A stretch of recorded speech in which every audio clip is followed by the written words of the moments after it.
Today we are back looking at some awful people. Manhattan building superintendent assaults tenant by kicking down the stairs and beating with a wrench. When I told you guys some of these people were horrible, I really meant it.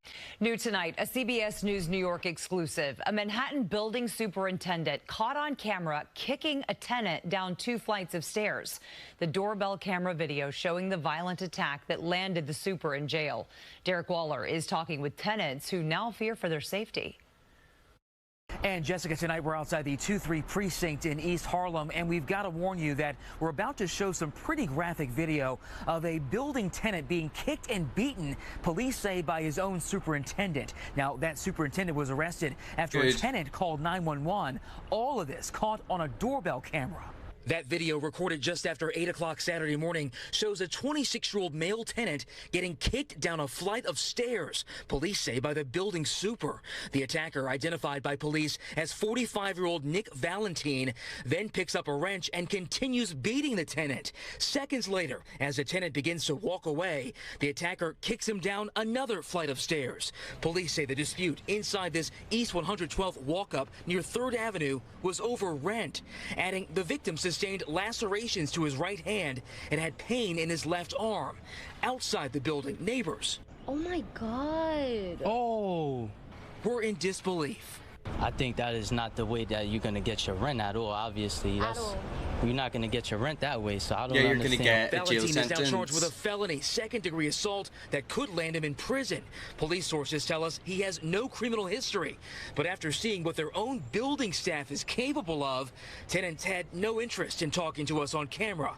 But one tenant did agree to speak, provided we did not show his face or use his name. I was very alarmed. I didn't know what to do. The man telling me he's raised concerns about health and safety in this rent-stabilized building for years, now culminating with this violent assault. It's unfortunate that it has to come to having to report to the news for things to finally click, for people to get involved and to stop things like this from happening.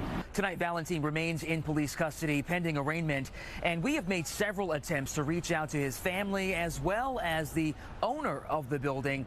So far, those requests have gone unanswered. So basically, that superintendent went there to try to get rent money and he ended up with a jail sentence. I can understand if the people who are renting off you don't pay the rent, why you be annoyed. There's different ways to go about it. You don't go and shove them down the stairs and smack them with a wrench. It'd be hard to enter that building as a superintendent with what should be a huge restraining order now. I think you're a little bit wrong there. You're assuming that he's not going to be put into jail. What we just witnessed was a serious assault. Something tells me he's not going to get off lightly. He's not going to be given a restraining order. He's going to be given a sentence. He's going to jail. Man slaps a Nando's employee with a plate while she served them food. I seen this video a few days ago on Twitter, and the follow-up is even more shocking. So obviously, watch this. I'm gonna have to blur it. Yep. Okay, so I'm gonna have to blur that bit, but that man just, like, slapped her. For no reason. Like, why? And look at him, he's a big man as well, slapping a young woman. Obviously, whenever that happened, she was shocked. And if I am correct, she either went to the police or her managers, and they didn't really do anything. I also don't think she knew about that video being posted. I think someone else who worked there actually posted that video online, which makes it even worse. If he hits a stranger in public, probably hits his wife in private. Judging by the way the wife was reacting, I'm gonna guess that she's pretty used to that. First of all, it's bad enough that he hit someone. It's even worse that he done it in public in front of his children. Then one day, these people are gonna slap the wrong person and get slapped back 10 times harder. This is what the employee said on Twitter. The police were present at the time. I reported it to them and they let him go without taking his details or checking the CCTV. I filed a complaint against the officers and the supervisor got back to me and essentially said they're humans and made a mistake. Who made a mistake? The officers, which is correct, or that man who slapped you, which yet again, it is not a mistake, it's a crime. But that's just terrifying, isn't it? It's the fact that you can't even work your job serving people without possibly getting assaulted. And yet again, what did you do? Nothing. Like, it's just weird, isn't it? I hope they track down that man and charge him because he needs to be put into jail immediately. 2 men damage a 140 million year old rock formations and national park face up to 10 years in prison. Yet again, what is up with people and destroying history? 2 men from Nevada have now been charged with damaging ancient rock formations at Lake Mead near Las Vegas. Wyatt Fain and Peyton Cosper are accused of pushing the 140-million-year-old rocks over a cliff back in April. Both men are in their 30s. If convicted, they could face up to 10 years in prison. What I got from that is that they're 30 years old and unemployed. Why do people love destroying stuff? That is why you can't go near certain things. I remember, I think it was in Japan or somewhere in Asia, basically tourists kept going somewhere where they weren't meant to go, and the government shut it off to all tourists and all people who live there. Thinking about it now, like, there's national parks near me. If people literally went there and destroyed the national parks, then they would get closed off to the public. Why do people do that? I can't even rationalize why this would even be reasonable to do. It's just not. That's the point. I don't understand what in their head told them to go and destroy a 140-million-year-old rock. Like, it doesn't make any sense. It's a rock. Why are you pushing it down? Idiot wanted intercourse and is shocked when his wedding is cancelled. Would I be the a-hole if I told my boyfriend his friend wants to sleep with me before he gets married? No, I don't think you would. I think you should certainly tell your friend that. I'm a 25-year-old woman and I have a 27-year-old uncle Jimmy. When I was 19, I moved to a town for college where my uncle lives with our older uncle Jimmy. Introduced me to his childhood friends Chad and James. They were both in their senior year at university. We all became close and they would often invite me out for fun. Over time, James expressed feelings for me and repeatedly asked me out over the next 2 years, but I consistently turned him down because I didn't feel the same way. Eventually, I met another one of their childhood friends, Carter, who was working in a different town. We hit it off, and a year after staying in touch, we started dating. I feel bad for you having to deal with James now. You know, if you've ever been in a situation like that where someone's got a mad crush on you, but you don't feel the same way, and then you start dating somebody who they know they freak out. It's happened to me, and it's happened to my friends. When Carter and I became official, I told James about it, and though he was initially upset, he eventually moved on and started dating somebody else. But is he actually dating them? Sometimes whenever it comes to a relationship breakup, one person can move on really easily. The other can't. You know, they are damaged and they are hurt. And due to all them negative emotions, they usually start dating somebody else and they treat them like crap. So I hope James isn't doing that. Now, James is engaged and we're all thrilled for him. Carter even plans to help organise James's bachelor party. The issue though is that a few days ago while texting with James, out of nowhere he told me I had hurt him by not reciprocating his feelings in the past. Then shockingly he said before he gets married he would like to de-virgin me. Yeah, so what I'm getting from that is that James has always felt the same way about you. He never fell out of love with you even though yous were never in love in the first place. And him dating this new girl was a way for him to try to get rid of them emotions, which obviously hasn't worked. He knows I'm saving myself for marriage. He bragged about how good he was at intercourse, but I declined after explaining that first he's getting married, second I'm dating his best friend Carter. That probably irks him even more, you know, the fact like his best friend is dating the girl he's always wanted. That would hurt him a lot. And three, I don't have feelings for him. He changed the subject after that, but I stopped responding because I was disgusted. Now I'm torn about whether to tell my boyfriend Carter about this conversation. I fear that it could ruin their friendship and strain my uncle's relationship with both of them since we are all so close. Would I be the a-hole if I told my boyfriend about this? Honestly, no. You know, in a situation like that, it's probably best to tell your boyfriend. Because put it this way, if he now knows that you've denied him for the final time, that can make him snap. And whenever it comes to situations like that, you don't know what he's capable of doing. Well, anyways, we do have an update.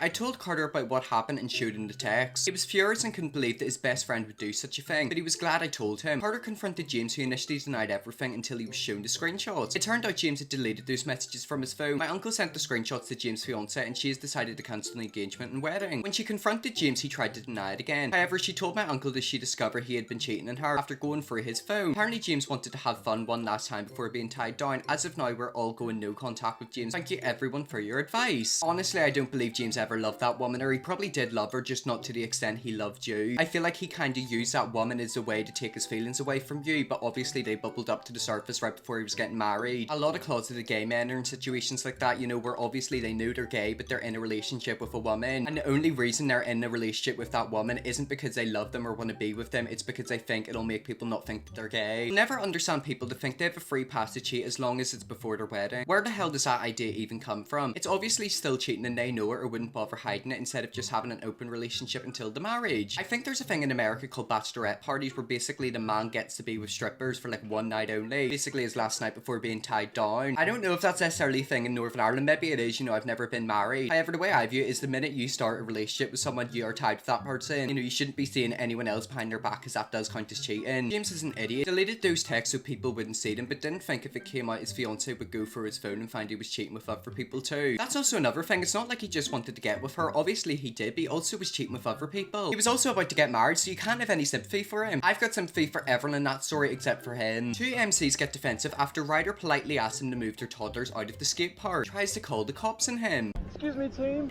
Would you guys mind jumping off the obstacles and stuff now? In about 10-15, I'll be blasting around the skate park super quick. I just don't want to run into anyone. Okay, so he's warned the parents that their kids might get smacked. Oh, yeah, totally, but you know, if you could refer to the sign, this is not like a playground, this is a skate park. Yep, and it's public as well, so no, you yeah, could just totally, go totally. down. Oh, God. No, yeah, totally. But you can understand what I'm saying here is, right, the sign says skate within your ability and things like this. You can go sit and wait. These kids are having a turn. Go to the other park. Okay, so if I go to that, Go to the other If park. I go to that- Go somewhere else until these kids are gone home to have a sleep. you need to calm down. It sounds a bit you need to go home for a sleep. They're little skateboards. That's not a skateboard, love. This is a skate park. It's not. I mean, honestly, the best thing he could do is just run over one of them and then the parents will be silent.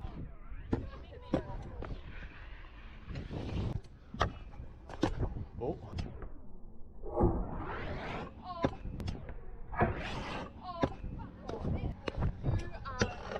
Yet again, they're just stood there. Like, that's not what you do at a skate park. I've asked nicely, please get off the skate park. Leaving their stuff around ever as well. If I hit someone, I have warned you how many times? Get off the park. Let the kids ride. They're not the problem. All of you sitting around. Do you own your home? What? Do you own your own home? Why would I own a home? Do you know how old I am? Pay taxpayers' money to Oh, pay taxpayers. shut up. This is a taxpayers Shut that up. you earn. Without teaching them the opposite etiquette. Yeah, 100%.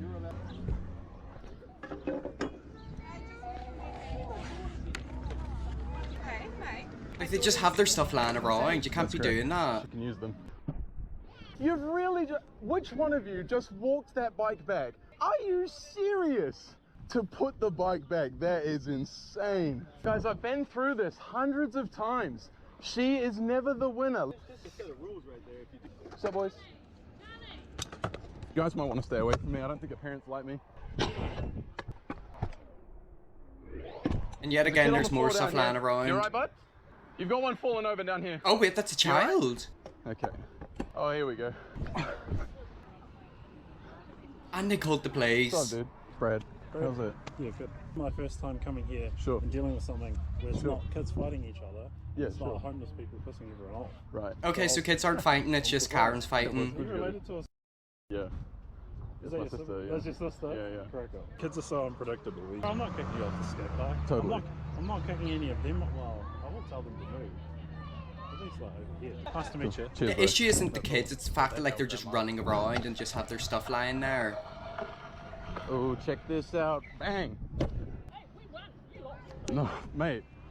I lost. Did you boo? Yeah, the kids are supposed to be playing. It's you who's the fucking problem. You still don't get it. Yeah, so basically his issue isn't necessarily the kids. I think it's the fact that the kids just leave their stuff on the actual skate park. And the fact that they're just sitting there, and then the fact that women are walking around. The easiest way to dumb it down is whenever you've got a bin, where do you put your bin? You obviously put the bin outside, not in the middle of the road, not in the middle of the footpath, just beside your house. And in their case, they want to put the bin in the middle of the road. I've seen kids and parents at the skate park, but they never acted this childish. I'm all for teaching your kids to skate, but teach them proper skate park etiquette. I.e. don't stand in the middle of it and don't leave stuff lying around for other people to trip over. This is on the parents. Exactly, the issue isn't that the kids are there, it's the fact that they're leaving their stuff on the actual skate park. And I swear like one of the kids was lying down, you know, did he go for a sleep? I feel like everyone in the comments watched a different video. He said more than once that the kids can skate there, but you don't just leave your equipment laying in the middle of the park abandoned and impeding others. Also, you can't be hassling everyone worried your kid is going to get hurt. They're going to get hurt. It's a skate park. Okay, so I didn't see anyone in the comment section actually against that man. Maybe the only people were the women in that video. However, yet again, if their kids fall over or God forbid get hit in the head with like one of the bikes, it's no one's fault but their own. And yet again, calling the police over something like that, like come on. Go take the kids home and have a nap with them. I'm an a-hole for refusing to babysit my dad while my mum and sister are away. I'm 33, my sister 27 and mum 68 are planning an extravagant vacation to London for a week. My 82-year-old dad isn't going with them. When I asked why, they said he is not interested because he's very comfortable staying at home and he doesn't want to leave the dogs with a pet sitter. My mum privately requested that I visit my dad once a day, spend time with him, etc. I have a very busy work schedule, so I don't see how this is really possible and beyond that. I don't really get why an adult man needs to be babysat. Is it really about babysitting him though, or is it just because they want you to check up on him, maybe have a cup of coffee with him for like 10 minutes? From my understanding, they don't want or need you to babysit him. I told her this and she said he isn't all mentally there. I haven't seen evidence of this, besides anecdotal evidence. I told her I wouldn't babysit my dad, but I would call him and check in on the weekend. She is furious at me, saying she will be too worried about my dad being okay to enjoy the vacation. I pointed how she could call him whenever she wanted, but she just hung up on me, basically. I feel a little bad, but I also think the whole concept is kind of insulting my dad and a waste of my time. Am I the a-hole? Okay, so from my understanding, you're not there to babysit, you're just there to give a few checkups and maybe have a chit chat with him. I would say you're a bit of an a-hole. You're not coming across that well. Since the original poster is stated, he's forgotten pots in the stove that got burnt a couple of times and fallen a couple of times, etc. So I can understand why she wants to check on him, but if he's responded on the phone, he's probably fine. I'm gonna say you're the a-hole 100%. I don't know if there was an update or a part 2 that I didn't read, but I didn't see that being mentioned. However, if he has put pots in the stove and he's forgotten about them, that could mean that the house could get burnt down. So yeah, I think it is best if you do check up on him. But anyways, guys, that's really that video there. That is a day in the life of an awful person. If we seem to look at some more awful people, let me know, definitely will. First, subscribe and see you all tomorrow for another video.